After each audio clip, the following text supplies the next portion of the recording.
Boston 1721 smallpox epidemic. Smallpox in Boston was a huge event. It was the most major outbreak in American history. And let's go over why this was just so effective in Boston. So, smallpox is a part of a poxvirus family, and it's more specifically the genus orthopoxvirus. Smallpox itself is very contagious. You can get it from airborne droplets to person contact, or even if becoming in contact with infected surfaces or objects. Smallpox presents itself in a distinctive rash, a high fever, headaches, and body pain. If you survived smallpox, you were more than likely going to end up with permanent disfigurement. And this is important because the living conditions and just how socially people interacted, this was a breeding ground for smallpox. It was inevitable that outbreaks were going to happen. And a total of natural infections was 4,917, and 844 of these people died, meaning that there is a 17.2% mortality rate. This obviously had to change. 17.2% of the people who got a virus. This was an insane number. And, well, this was a majority of the population of Boston at the time. And so a method was adopted. And this was by the name of a slave owned by Cotton Mather. This slave's name is Onesimus. And the idea was inoculation. Inoculation is prematurely exposing somebody to a virus, in this case, smallpox, to cause a mild case of it in the hopes of it being survivable. Because if you get the virus once, you can't get it again. And so in these studies, 2% of those inoculated died. So 2% of 287 people died, which is really good compared to the 17.2. And so obviously people, they don't like numbers. They argued that it was God's will that people got sick, and interfering with this was just horrible. People that got it, they deserved it, according to people at the time. William Douglas opposed these studies and argued that it was worthless if you didn't quarantine the infected person, or you would just be spreading the disease. And this had truth to it because, well, in Mather's studies, there was little structure. He would inoculate somebody and then he would just set them free.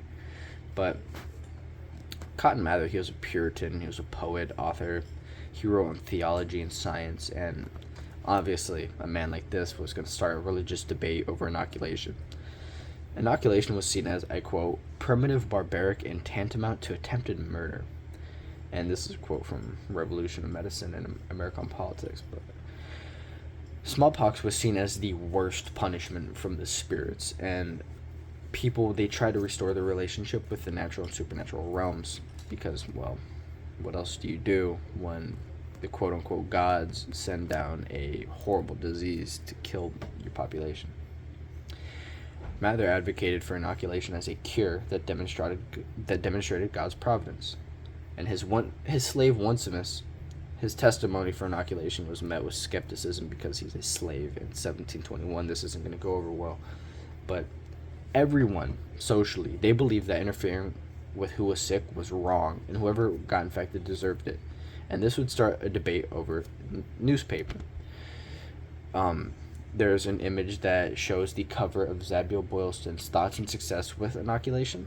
Another is a book that was published the year after showing the methods and success of inoculation. Another is a newspaper on inoculation and if it was worth it or not.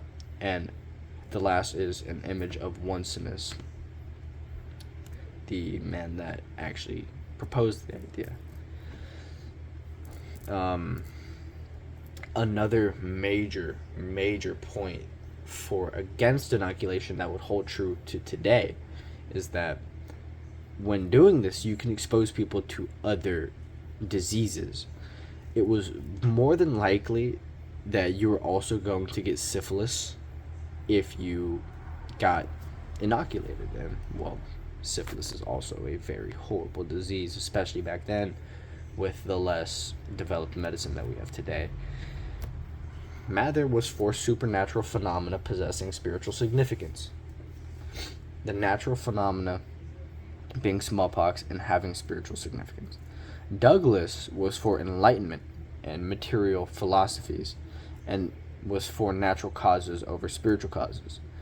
And this explains their inevitable disagreement because they are basically just two complete opposites of the pole. I mean, they were inevitably going to argue over this topic. One believed that it was a spiritual thing, that God had planted smallpox and people who got it were going to get it. And interfering with this was just wrong. And on the other side, it was natural. Everything that happened was just natural. God wasn't mad at anybody. There was nothing to make up. It just happened. And this is what would cause the social and political tensions.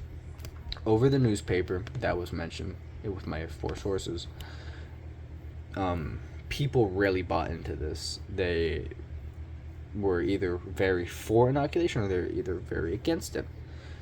Mather himself, he had lost 3 of his kids and his wife in a measles outbreak.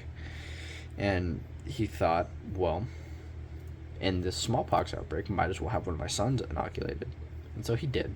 And his son was inoculated and he survived.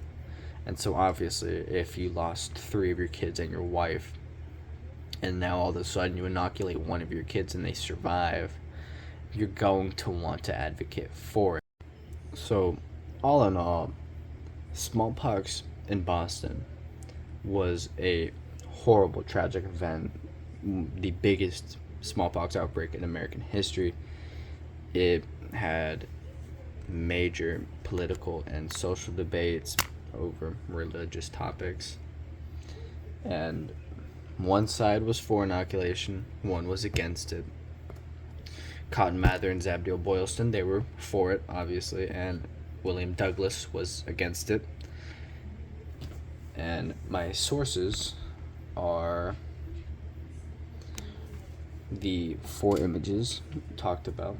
The image of Zabdiel Boylston's thoughts on inoculation, a book on methods and success of inoculation, a newspaper on inoculation and if it was worth it or not, and the image of Onesimus, Cotton Mather's slave.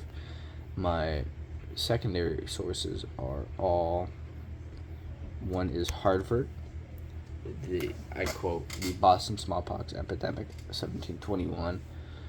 Another is from one file called The Fever of 1721, the epidemic that revolutionized medicine and American politics. And lastly, a source called African Medical Knowledge, the plain style and satire in the 1721 Boston inoculation controversy. These sources all cover topics covering inoculation and the skepticism behind it.